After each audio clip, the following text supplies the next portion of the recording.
This lecture is being brought to you in part by the generous gifts of these sponsors. Well, that was a nice introduction. Maybe I shouldn't talk and change your mind about anything.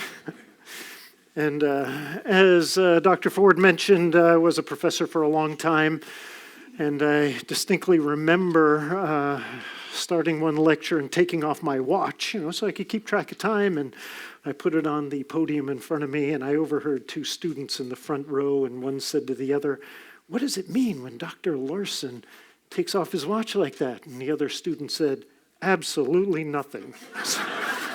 So I'll try to keep us moving. As I have already mentioned to some of you, I'm interested in hearing this talk tonight too, so I may get a little carried away if I get excited by what I hear. So tonight we're going to talk about sleep. Anybody know what it feels like to get a terrible night's sleep? Yeah, so look, we all have something in common.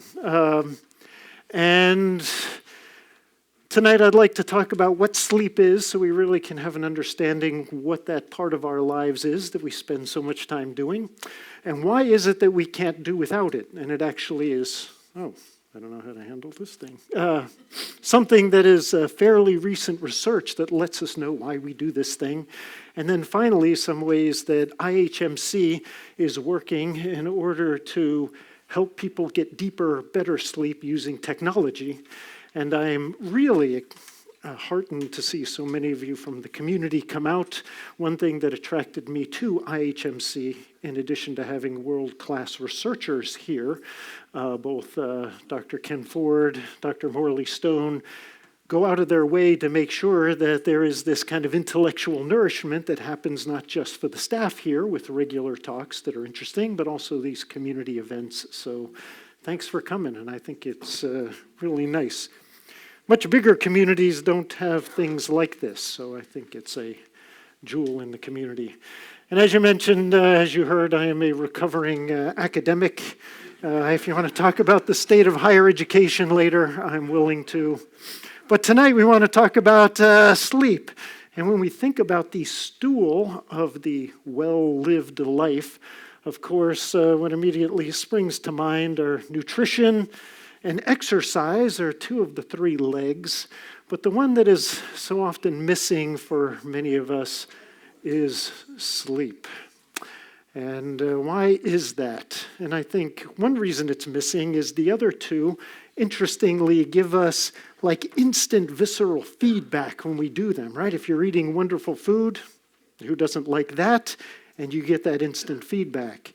When you're exercising, although it might not always feel good, in a physical sense, you can feel good about what you're doing for your body. Maybe some endorphins are being released. It feels like you're doing something. Sleep is the antithesis. You get the positive feedback when you're doing the opposite when you're awake. So when you're awake and feeling good, usually it's because you got a good night's sleep. But it's not while you're sleeping that you get that feedback.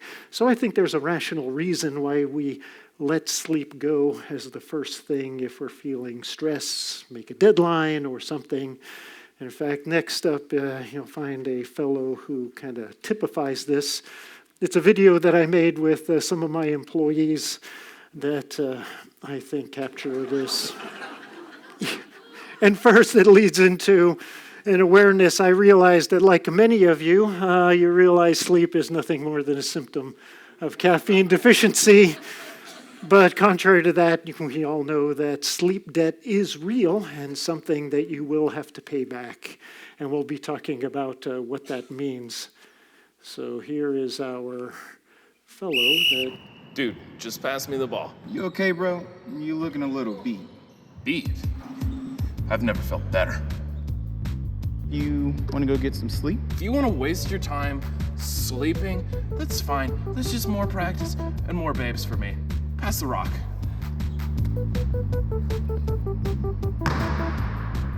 Curry. Look, here's the thing. If you want to pass a math test, all you got to do is cram really hard the night before, get a couple hours of sleep, be good to go. This is history? Those are basically the same thing. Well, if we're taking my car, I'm driving. Check it out. I got coffee, And Adderall. A lot of Adderall.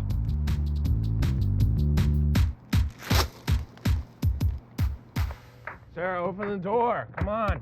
I can drive. Ah! Look, I walk a straight line. Stop signs are for people afraid to die. I know you can hear me. Sarah, come on. Let me drive. I think you might be sleep deprived. It's not really a thing for me. Actually, it is.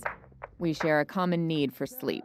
And right now, our collective relationship with sleep is in crisis. When we give sleep the respect it deserves, we reap the benefits. When we don't, we pay the price. So that is a product that I produce to help people sleep better, that right now we're modifying here at IHMC and tailoring it for people in especially areas that can't get a decent night's sleep for one reason or another. And we need to get away from this idea that somehow there's a badge of honor for going without sleep. You hear people, walk into a bar, round of drinks for everyone on me. That's kind of a bravado thing. But you never hear anything like, hey, here's a prize because you got 12 hours of sleep.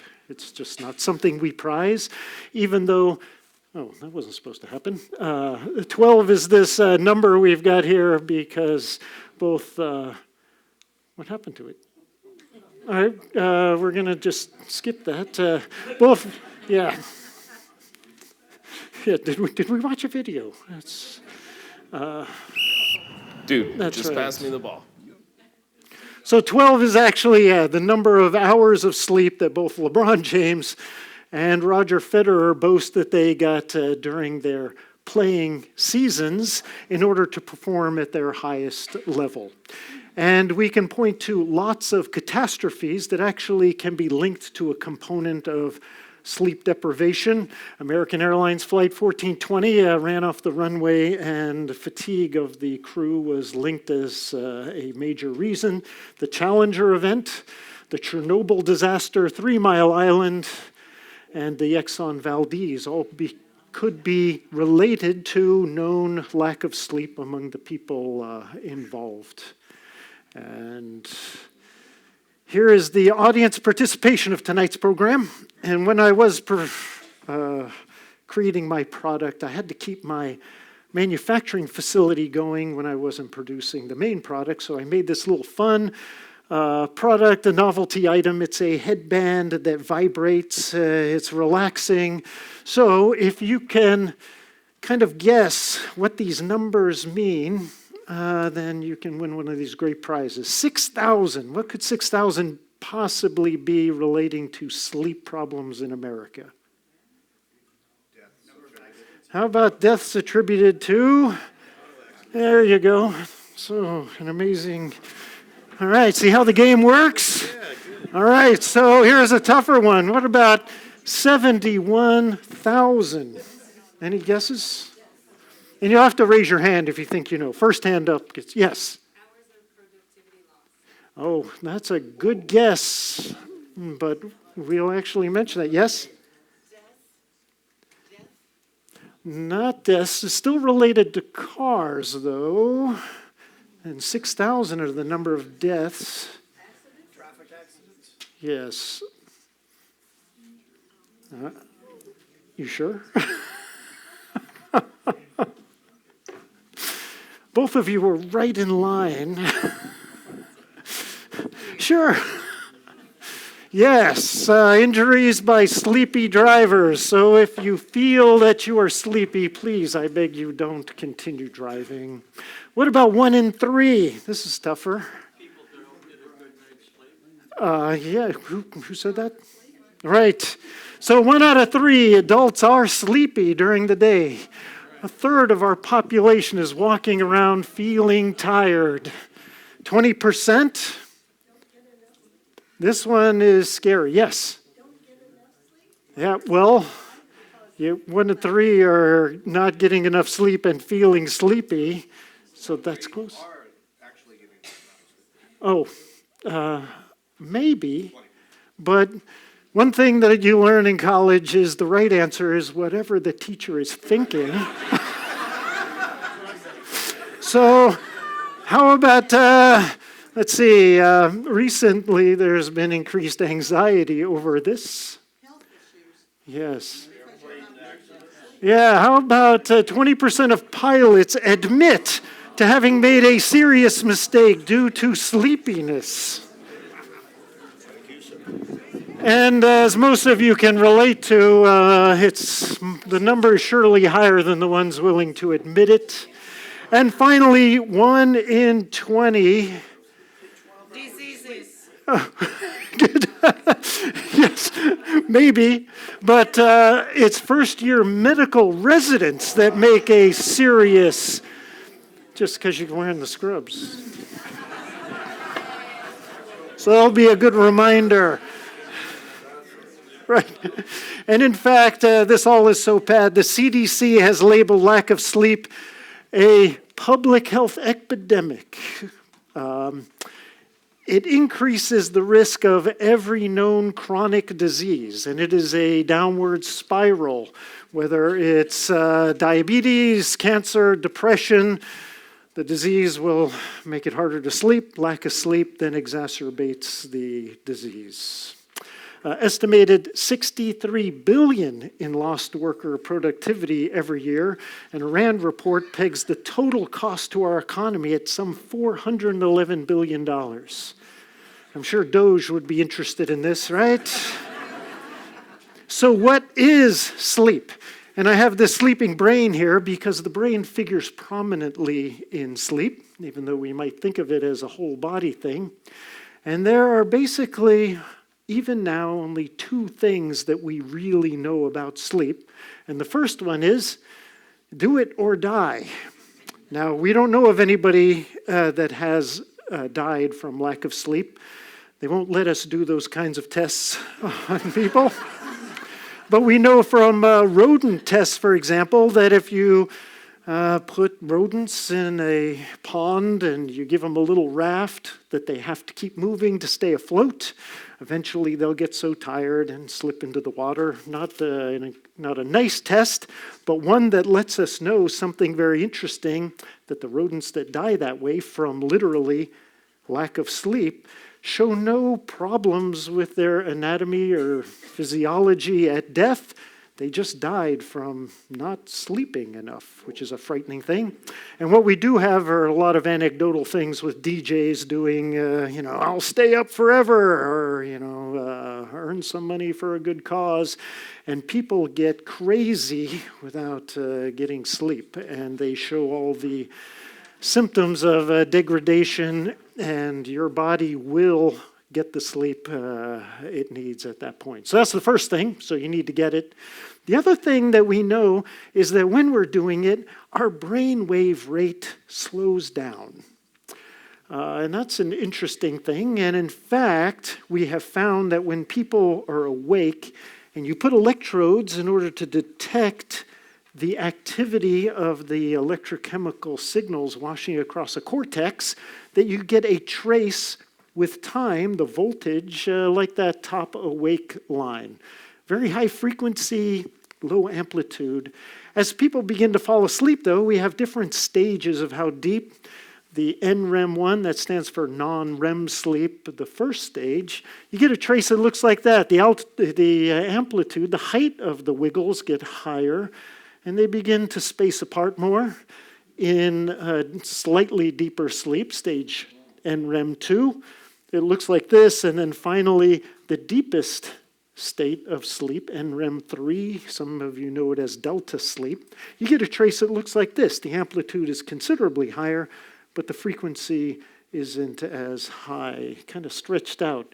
The one at the bottom, that's REM sleep. Who knows what REM stands for? Hands up!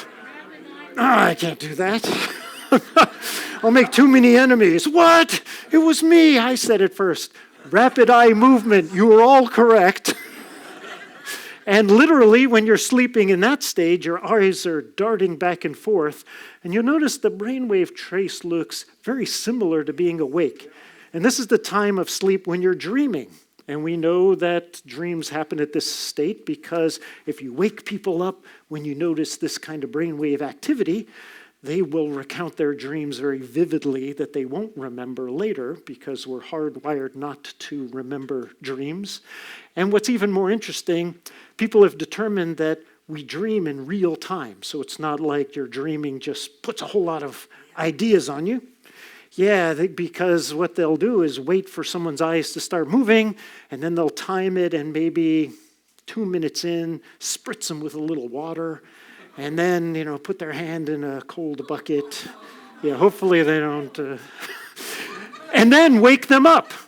And you can ask them, what were your dreams like? And they'll say something like, well, I was going across a field of flowers, and suddenly it started raining. Or I found myself in a car wash or something where they incorporate the water.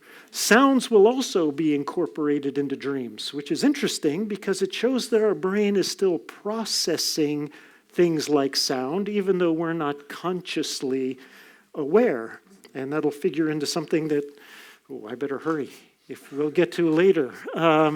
So brainwave activity does change. So here is a scrolling view of that first stage. This is between being awake and falling asleep. It's that stage that if somebody rouses you, you'll say, I wasn't asleep. And then you'll wonder, or was I? The pen hit the floor, or maybe I did doze off. So that's the transition state. When your brain slows down a little more, that's when you get disengaged from surroundings. Your breathing is regular. If you've heard someone falling asleep, they get very regular breaths. Your body core temperature drops. Then you move into that deep delta sleep. The blood pressure drops, breathing slows, muscles relax, blood supply increases to your muscles, and lots of good things. Tissue growth and repair occurs. Energy gets restored, hormones are released, like muscle development. If you're interested in building your physique, sleep is important as the time that your muscles are building and healing. So you do want to get that, and your body will insist. And then that REM sleep is about 25% of your total night, and it occurs about every 90 minutes. In fact, if over the course of an evening, let's see if I can work this. What? Yeah, I don't know how to do this. Okay, this one is the... Oh, there it goes. Yeah. So you'll see time is across the bottom, midnight, 1 a.m., 2 a.m., etc. And then the vertical axis over here shows us what stage we're in. So at the course of a night, you go from awake and your body goes into deep sleep, and it'll stay there for the longest period of deep sleep of the night because your body knows, I need this and I better grab a lot of it right now because I don't know if something is going to happen to prevent me from getting any more. But then after about 90 minutes, if you're a healthy sleeper getting a good night's sleep, your brain rate will increase and you'll actually go back through the light stages and you'll spend this period in green of REM sleep. So REM comes at the end of these periods of going into deep sleep, coming into light sleep. Right before it looks like you're going to wake up, you go into REM, and then hopefully back down into deep sleep. The times you get up during the night to go to the bathroom is probably one of these times that you're on the verge of being awake. So we would like to do something to help you drive back to deep sleep without waking up all the way. The time you spend in deep sleep shortens as the night goes on. The time you spend in REM sleep lengthens as the night goes on. Again, your body needs that deep sleep. And if someone isn't sleeping properly, what do we do to help them? Well, drugs, there's the first one. Ambien, right. And Ambien, I don't know if anybody has taken Ambien and then gone off and bought things and cooked a meal and ate it and cleaned up and went back to bed and didn't remember. Or as one defense in court, killed your spouse and used Ambien as the reason for doing it. Now, I don't say that to plant any ideas. I just realized I see a lot of people smiling like, can you get away with that? No. But I will say that something that we're going to get to at the end, recent research shows that Ambien can do more than just give you that risk of unconscious activity and could be a negative. So if you are taking it, you might want to revisit that with your physician to see if that's a good thing to be taking in light of some current research. But there's drugs. Drugs leave people in a compromised mental state. We know that the FDA has an official pronouncement that says every approved sleep drug leaves people in a fog, even in the morning time after. Some of you know what I'm talking about, because if you're taking any of the sleep meds, you're not alone. It's literally millions of people. So over the counter, there are some options here. Some people take even Benadryl, but if you look at the description on the back, you're not supposed to take it for more than 5 days, 7 days. There are literally people who are taking it every night for years on end because it helps them sleep. But when they say those kinds of things are not addictive, be aware that that is when you limit it to very short durations, and it turns out that those can be when used over a long time. So if you've been taking that kind of thing, do be aware and maybe assess what might be a better course. Melatonin. Most people who try melatonin find that it doesn't do much for them. If you're one that it does, it seems to not have a lot of negative side effects, so I'm not going to say anything more, because if it works for you, then I don't want to call that into question. Sleep hygiene. It turns out that if you follow all the rules that we know for sleeping well, go to sleep at about the same time every night. Make sure you're getting about 8 hours of sleep. Don't exercise within the last 2 hours of going to bed. No alcohol. Alcohol is terrible for allowing you to get to deep sleep. You're going to be in good shape. As it turns out that we Americans, with our independent spirit, no one's going to tell me what to do. And we're just horrible at following these kinds of instructions. And on the scene now, CBTI, that just stands for Cognitive Behavioral Therapy for Insomnia, which is something that many people are trying to affect behaviors that will modify those sleep hygiene being implemented in their lives. Wearable technology, Fitbit, Apple Watch, Oura Ring. There are lots of things online. Fitbit actually got threatened with a lawsuit early on because they were advertising, "Will help you sleep." Most of these devices don't do anything active to help one sleep. And so, realize that when they say we help you sleep, it's by hopefully giving you information about how your body is working, and so you can be more intentional about getting sleep. I think there's value in that for making us aware that, yes, we need sleep and we should get it, but it isn't a good fix. And in fact, there are few, if any, products that actively do something that usher sleep and help you get sleep. But there are lots of things now that purport to help you. One thing is very important to me. I won't get on my soapbox, at least I'll try not to. Most of the products force fit what it shows you as a night's sleep, kind of like that graph I showed you going in and out of deep and light sleep, to that kind of form, because most of us start out in light sleep, and then we go down to deep sleep and light sleep with a little REM, and then back to deep sleep. But there are some conditions that leave people without that kind of sleep pattern. Most of it we label as generalized insomnia. This is a hard time falling and staying asleep. A lot of this has to do with the racing brains that we're worried about. Lots of things. Not to say we're not justified in doing so. It still interferes with our sleep.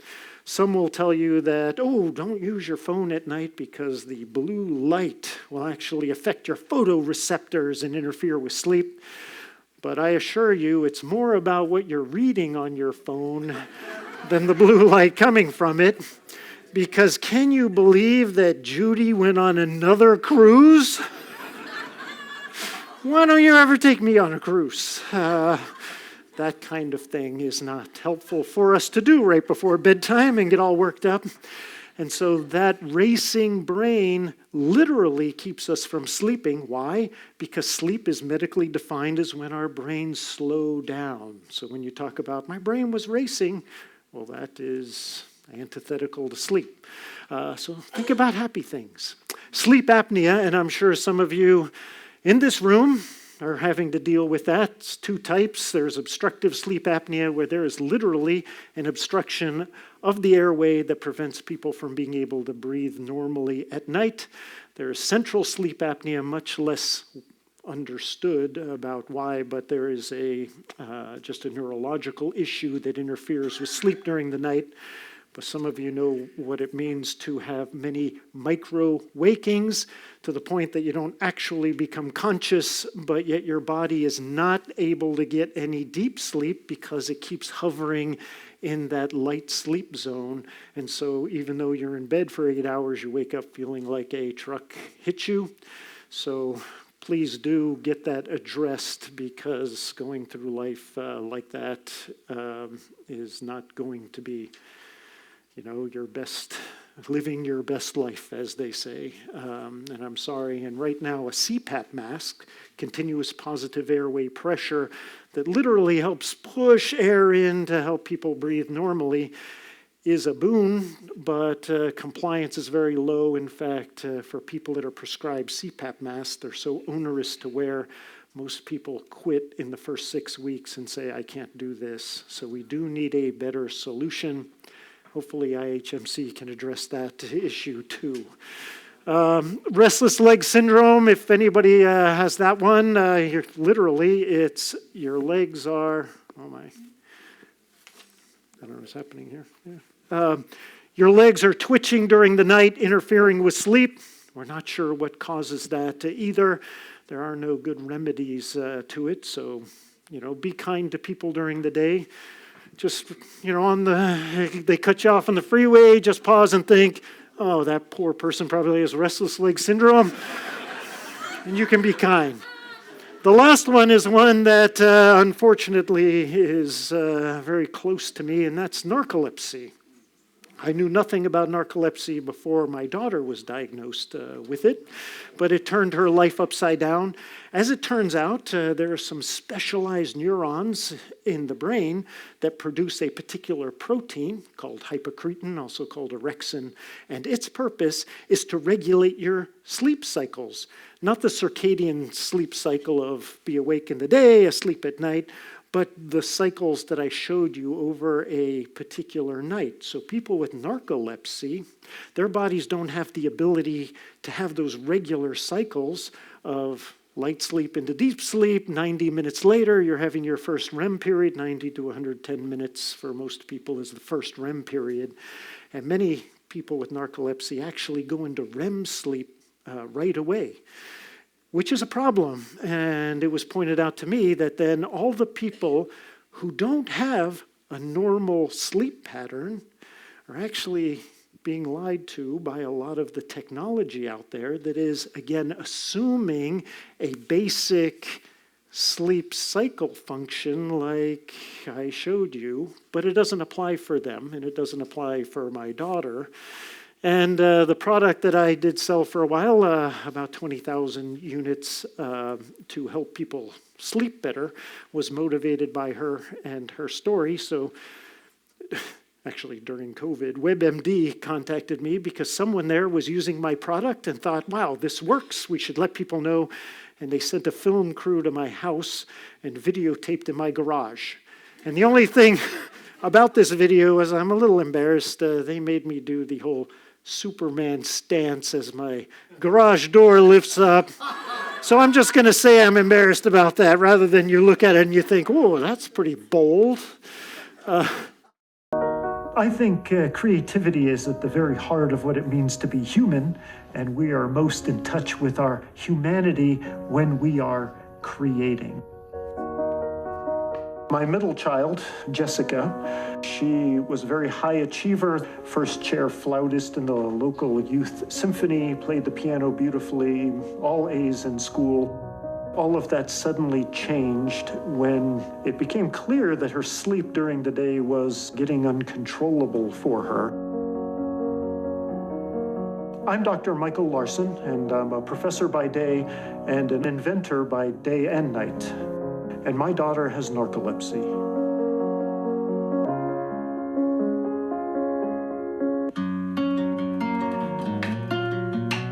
When my daughter finally got a diagnosis of narcolepsy, and I had never heard of the disease before, so I began to learn all I could about sleep and how to help people get better sleep.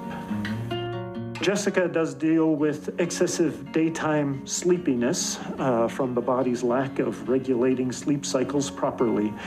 She also has cataplexy, which is a sudden loss of muscle tone, hence typically someone will crumple to the ground. I was exhausted, not sleeping well. For a while, I didn't know if I was going to be able to go to college the way I had planned originally. There were just a lot of things that I had kind of started to wonder if I needed to give up on. It becomes very hard for someone to advocate for themselves. There are many, many people suffering from narcolepsy. Many of those people are not getting any help. So I took it upon myself to turn to technology to see if we can't develop a solution that would work naturally with someone's body instead of altering the biochemistry. I earned my PhD from MIT in mechanical engineering and really had my eyes opened to the idea that if solutions don't already exist, then go ahead and create one. People have been using what we call binaural tones for a long time. 2,000 years ago, Tibetan monks were using singing bowls, which have a very interesting effect on the brain in a natural way, to encourage meditation and calming effect. I have optimized that for sleep using actual brainwave measurements in real time to adjust these tones in a customized way. I have invented a comfortable headband that people wear while they're sleeping, and it has some built-in speakers that play binaural tones, designed both to help people go to sleep, but also to help people stay asleep. I think the technology is just beginning to scratch the surface on how we can have the first real technological solution for sleep. I'm hoping more inventors will join me in a quest to help people sleep better, because we can help a lot of people in the process. I am clear that the device is not a magic solution or cure for the condition. I find that I am able to share important things from my own research, but mostly from dealing with Jessica and watching how she deals with narcolepsy in her own life. Honestly, it has changed my life. I went from barely functioning and being really sick all the time, and I'm about to graduate from college now. So it has made a huge difference. I get my greatest motivation from thinking about how I can help people live better lives. I can't tell you what a great feeling that is for me as a dad to know that I've done something to help my daughter.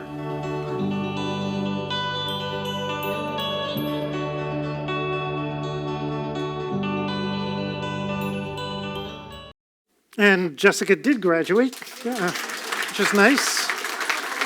Yeah. And in fact, she just had an interview at a graduate school, so she's thinking about going off to graduate school now. And so the current wearables, as I mentioned, the data, since it's not measuring brain waves, which is how we medically define sleep, many of these products are just using proxies like motion of a peripheral limb as a substitute for sleep. And few products, again, actually do something that is active in helping people sleep, that is drug-free. And I think it would be a boon if we can do that. So we need to sleep, and that sleep needs to be deep to give us all of those benefits. But why? And in this slide, I have a simulated picture of neurons, because the human brain, which is just fascinating to me. You know, it's 3 pounds of remarkable matter with about 86 billion neurons. Just pause for a minute. 86 billion. I mean, that's like real money, right? Oh no, it's not even a trillion. And up to 1 quadrillion interconnections, which is actually kind of interesting because human creativity, I think, is facilitated by all of these interconnects, and is the basic reason that I think a computer is not going to supplant human creativity, which is all about making connections between things that other people miss or don't see. I do think we're at a risk right now with the stage of AI and large language models, people just checking their creativity at the door and accepting whatever the computer is telling them. I saw lots of students, running to the computer to do their work, and English departments across the land are giving up on assigning papers and that kind of thing. And the brain is amazing because it sits in our heads in darkness, complete darkness, but just through the sensory inputs is able to reconstitute our perception of everything around us and what we hear. It just is literally mind-blowing when you start thinking about the implications, what that means. Even as simple as, I have up here the signals run at about 250 miles per hour down our neurons, which means we're talking about a significant amount of time for a signal to get, say, from the tip of your nose to your brain than from your toe to the brain. And if someone touches your nose and touches your toes, you can actually tell the difference in the time of flight. However, if you touch your toe to your own nose, it happens simultaneously. Because your brain knows that, wait, that's my toe. It doesn't make any sense to feel the toe after you felt the nose, so you feel it at the same time. And so much of our perceptions is actually our brains working on a model of how it is representing its environment. And if the nose and toes are touching simultaneously, then that's what you perceive, even if that isn't what actually happens. So just think about that at night when you're trying to fall asleep. It'll keep you up. So why do we have to sleep, right? Why couldn't we just sit quietly in a chair, kind of rejuvenate ourselves, or read a boring book? Why is it we have to be unconscious? So researchers at the University of Rochester were doing some studies on mice, and these pictures are actually photographs of a mouse with some radioactive dye in the blood system. And what you see is on the left, the blue are blood vessels in the brain. On the right, the same blue blood vessels. But you see a lot lighted up there. And what's going on is, it turns out that for most of our body, to get rid of the byproducts of cellular activity, we have a lymphatic system, a system of vessels that drains away that stuff, accumulates in lymph nodes as part of getting rid of those things. Well, in our brains, for those 86 billion neurons that we need, there isn't a lot of real estate available for lymphatic vessels. There are a few, but overall, it's not enough to clear out that byproduct of the action of the cells. So how does the brain clean itself and take care of those things? Apparently, it's this glymphatic system. And what happens is, when we are at sleep, in deep sleep, and only deep sleep, the parenchyma, which is the kind of the bulk of the white and gray matter in our brains, shrinks.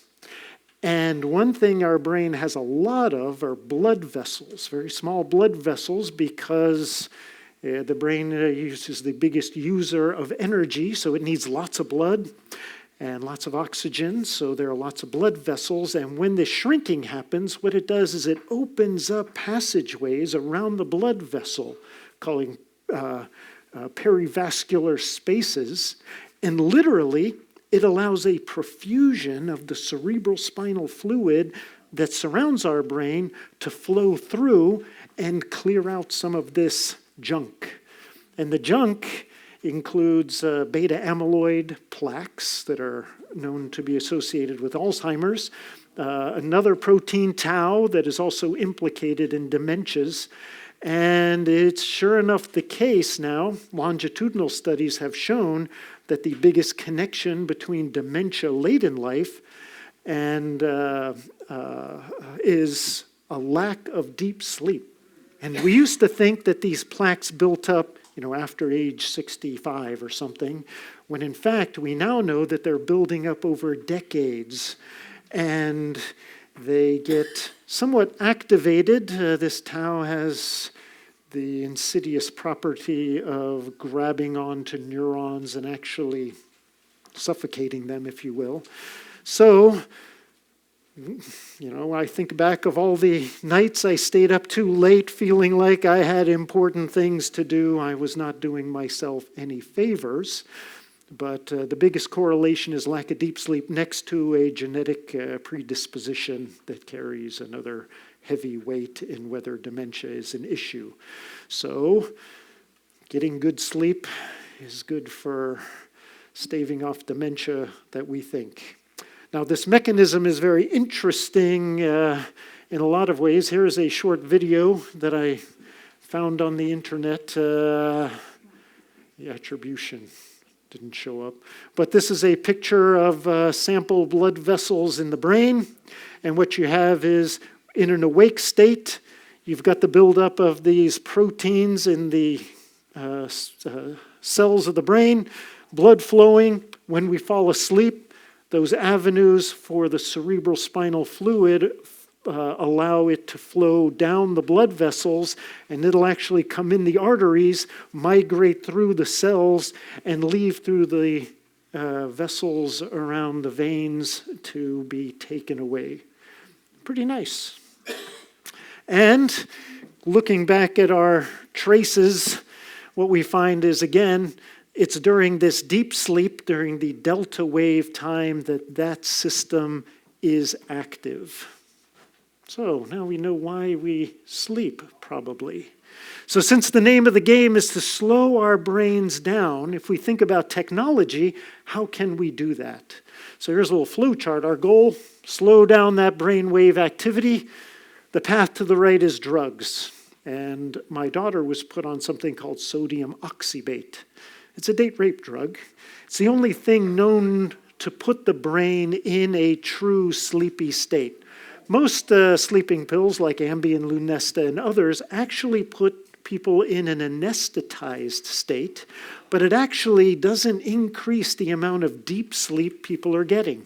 In fact, the total time on average people get of more sleep taking those two medications is only about 10 minutes a night. So again, not a good choice. So if we take that off the table, we want to stay away from messing with the biochemistry. In order to get brain entrainment, then we need to do something to get the brain in sync with an external stimulus. Can anybody think of something? I have one prize left. That is a way that we're all familiar with of getting someone's brain in sync. Yes. Relaxation, meditation are correct answers. You can do deep breathing. But remember, the right answer is the one I happen to be thinking of. Sorry. Yes. Okay, it could be. What's that? Read a book. Listen to a professor. I know. What's that? You count sheep. Okay, I think we're kind of dancing around the thing I'm thinking of. Yes? Okay, CBT music. All right. Yes, last one. No, but I like where we're going. Here, I'll give you a hint. You're getting sleep. Thank you. Did you already win one of these? Oh, there you go. Hypnosis, right? the whole idea behind hypnosis is, the pocket watch going back and forth. Yes, you were right. The next time I give a talk, I'm bringing one for you. Okay. So hypnosis is all about an external stimulus that's periodic in nature that gets our brains to follow that stimulus. So how can we do that? And some people talked about vagal nerve stimulation, which there's a vagus nerve in our neck that goes up to the brain, affects the brain. Some people are applying electric shocks periodically. Mostly that's used instead of for trying to usher sleep, but to increase arousal, to affect the brain in a way that makes you more alert. But there are ways of stimulating the brain electrically that purports to help people sleep, kind of like a pacemaker would for the heart. I shy away from these things because the brain is an electrical organ, and we don't really know what we're doing when we send these signals in that messes with the signals that are supposed to be there. And, not to say that that isn't a good path to investigate, I think it is, but for today's use, it's not going to be ready for prime time anytime soon.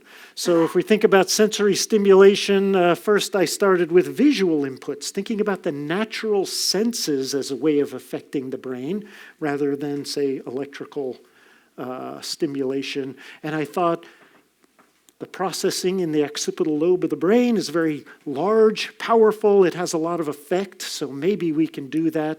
I made myself some special glasses that gave me just in constant, very annoying flashing light. And I can tell you that it is agitating to be hit with a 1 hertz, 1 time a second flashing light. After about 15 minutes, I begin to hallucinate, and not in a pleasurable way. And I think that is worth investigating too, because I find on the internet lots of people have discovered that as a byproduct of the light. So then I turned to sound, and I thought, well, how about just a modulated volume? Wah, wah, wah. Will that get the brain bored and just get in line? And one day I was wondering, what happens if I play one frequency in one ear and a slightly different frequency in the other? Like, do we have any musicians here? Can you give me a 200 hertz tone? Hey, that's good. Yeah. That's about 200 hertz pitch or frequency. What if I do 200 and 201? I can't tell the difference, but I pump those into my ears. What do I hear? To my astonishment, I hear wah, wah, wah, wah at 1 hertz. It sounds like a 200 hertz tone wahing, pulsing at 1 hertz, the difference between the two. And I think, it's well known in the world of audio engineering that if you interfere sound waves in the air, 200, 201 out of speakers, then your eardrum will vibrate with a 200 hertz frequency, but it'll pulse at about 1 hertz. And this is called a beat on a carrier tone. You know about this. So I think, oh no, is my head hollow? Are the sound waves interfering in my head? There's nothing there. No, I couldn't accept that. So I continued looking, and I realized that what was happening is there's a center of my brain that interprets these sounds, and I'm creating basically a hypnotic audio effect that pulse isn't a sound that's played for me, but it's one that I think I hear. And I did want to point out that Elon Musk gets a lot of attention these days. His company Neuralink is currently putting 1,028 small electrode fibers into people's brains. They just finished their second, not yours. I think that's smart. So this is what the Neuralink looks like if you haven't seen it. It's that bump that is surgically implanted. There's actually little things sticking up. And these over 1,000 little thinner than hair sensors go into the cortex, the outer layer of the brain where our thinking happens. And they're working on stimulating brains locally with this device. And again, I think it has the prospects of helping people, some people down the road, but we're not all going to line up for these things, are we? No, not anytime soon. So these binaural tones, and I have this little video to kind of demonstrate what goes on. So if I play a sound on one side of my head, say the right ear, it gets to the right ear before the sound wave travels to the left, and I didn't mean to hit that button. So here's a video. It looks very similar to that video. And again, if you all close your eyes and I snap my fingers on the right side of the room, it hits your left ear first before the sound wave goes across to the other side. And there are major nerves that come from our cochlea that literally pass in the brainstem before going up for higher level processing. And in the brainstem, our brains can detect very small differences in the time of flight. So when I'm playing my 200 hertz on one side, 201 on the other, we excite a secondary network of nerves where those impulses pass. At 200, 201, it means the intersection point is actually going back and forth across this medial superior olive. My brain says, whoa, what is happening? It's all about perception, remember? And the way I hear this, because my brain says, what is it that would do this? Well, a 200 hertz sound source swaying back and forth at a 1 hertz sway must be what this is, so that's what I perceive. And if I close my eyes when I'm listening to this, I can picture that perfectly of something swaying back and forth, playing a constant tone, wah, wah, wah, wah. So it turns out that this can be pretty potent about enlisting the rest of the brain to get in line with that frequency because the stimulus is actually produced by the brain itself. And sure enough, this is just a picture of what those structures look like in the brainstem. There are different areas that have different responsibility. This medial superior olive is important for that. And what it looks like is signals from the left ear and right ear pass, and these secondary networks of sensory nerves can pick up those places that identical impulses are coming down. So we did a study, and I'll just go through this quickly. Some people listened to binaural tones through right and left channel, a slightly different pitch. Looks very similar in the picture, but here I've got 240 hertz on one side, 250, so there are more bumps over here than over there. And the other people listened to real modulated volume, where I just took 245 hertz tone and went wah, wah, wah, wah. The listeners couldn't tell the difference when they had one or the other, but we put these people in a functional MRI machine, had them listen to these tones alternately, just the regular tones, modulated volume, the binaural tones. And what we found is that the binaural tones activate parts of the brain that are very different than are activated by the other regular tones, modulated. And in fact, they're centers of the brain known to correlate to sleep onset and sleep maintenance. So in addition to just brain entrainment and thinking about getting the brain in line, we're directly lighting up those parts of the brain known to relate to sleep. So that was a good thing. And again, what we showed is we did a 1-month study with people wearing this for 30 days, and the people that wore the product versus wearing it with no tones slept better. And what we found is great improvements. The worse people normally sleep, the better they were helped. And it is a headband that looks like this, and it's nice. It does something active. There are thin speakers built into the side. The electronic box on top is actually an EEG sensor. So we're measuring brain waves using a biofeedback loop, controlling those frequencies to optimize the cascade to lead someone to sleep. And what I'll say here at IHMC, we've been thinking about this glymphatic system, though. 2 pieces of evidence that I think are kind of strong. One is there are some people that are genetic short sleepers. Don't you wish? They can get by with 3 or 4 hours of sleep every night and perform at their peak. And they don't need any more sleep than that. A lot of U.S. presidents have been identified as genetic short sleepers. They just don't need as much sleep. They don't suffer the consequences. Their brains are still getting cleaned, but they're not as unconscious as much as the rest of us. What's going on there? And in history, there have been a select few people who have been known to need no sleep at all. And again, how do you clean your brain if this glymphatic system is only active in deep sleep? Something about these people allows them to clean their brains without sleeping. So we've taken little mice, and no mice were harmed in this experiment. But I made these little tubes to put the mice in and expose them to the binaural tone. So what you can see is there's a little guy in here, and the tube is big enough he can turn around if he wants, but the speakers mean that he can't linger sideways, so he's always exposed to these binaural tones. The mice were exposed for 3 hours, and that was because I didn't have any money to pay for this test. And it turns out if it's less than 3 hours, you don't have to get approval from the Animal Care and Use Committee, so that dictated the duration there. And I made the thing myself, and I put the water jug there just to make sure we weren't abusing them. They could drink water if they wanted during the test. But the results to me were fantastic. And you can see in the upper left, the mouse has a little tube coming out of his head. So that's surgically implanted, a little cannula that goes into the ventricle of the mouse brain. And what we can do is measure in real time the amount of beta amyloid that's in solution in the ventricle.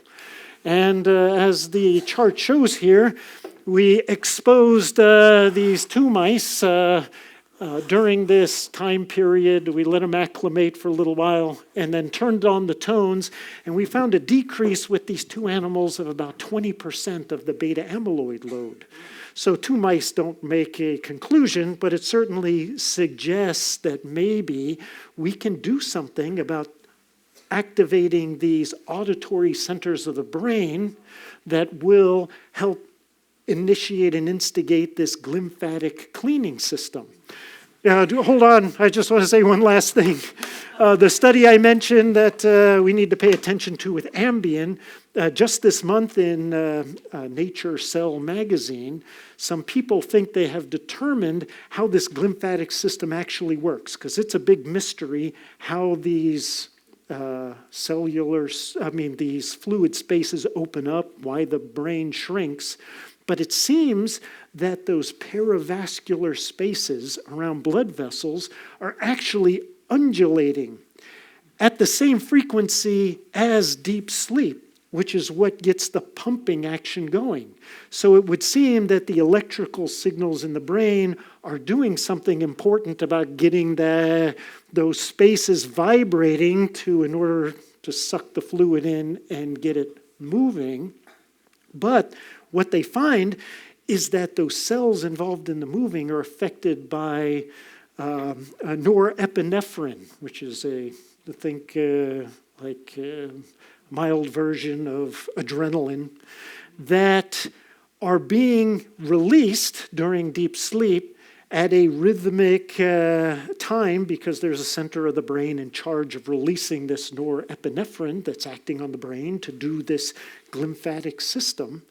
And as it turns out, those centers that produce that chemical, it's a neurotransmitter and also a hormone, but that neurotransmitter are affected by auditory systems, because if you're in deep sleep, deep to the world, not much will wake you up, but a very loud sound will. So the loud sound goes through the ear, affects that center of the brain, and signals it to release a blast of that norepinephrine, which causes you to wake up. So there is this relationship between sounds that can be processed when you're sleeping and the norepinephrine that's responsible for instigating that brain cleaning. So if we can find a way to affect those centers of the brain, maybe by tones like this or similar to this, we can get it flowing at a degree such that we can get that pumping action going. So newsflash, this is the first time anybody's hearing about this, besides at lunch today with Dr. Ford and Dr. Stone, so don't tell anybody. No, and actually I'm kidding about that because our goal is to help people, right? So we do want to share all the information that we can, and I'm just excited about the prospect of working with my colleagues here to see if this might be a real thing that we can exploit to help people sleep better. And we probably only have time for one question, right? I told you, thanks. I tried to warn you that the watch meant nothing. So, oh, yeah, as many as we can take.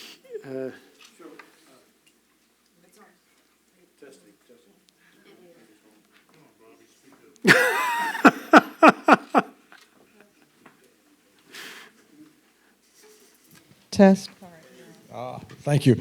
Thank you, Dr. Larson, and thank you for coming to Pensacola. I use a very non-technical, expensive bed called a Sleep Number that has ridiculous options that provide for you reports of your night's sleep, Right. of which I don't enjoy because it doesn't work for me. However, having said that, I have noticed that during those nights that I did sleep better, the HRV and my heart rate variation did indeed match the better sleep that night. How's that connection? How's that connected?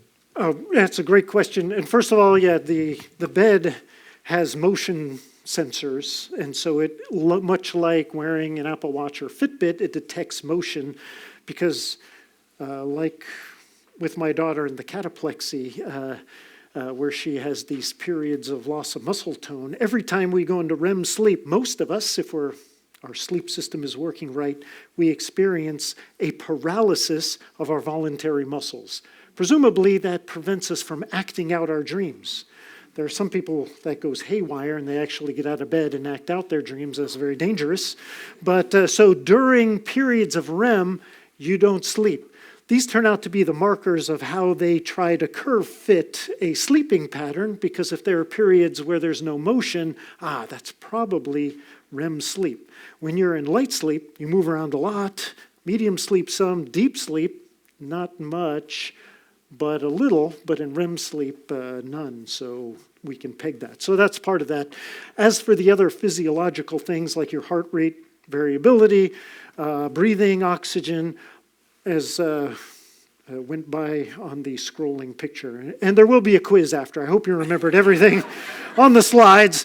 Our physiological response to these different sleep stages is marked by those kinds of things. So you do expect your heart rate to slow, become more regular.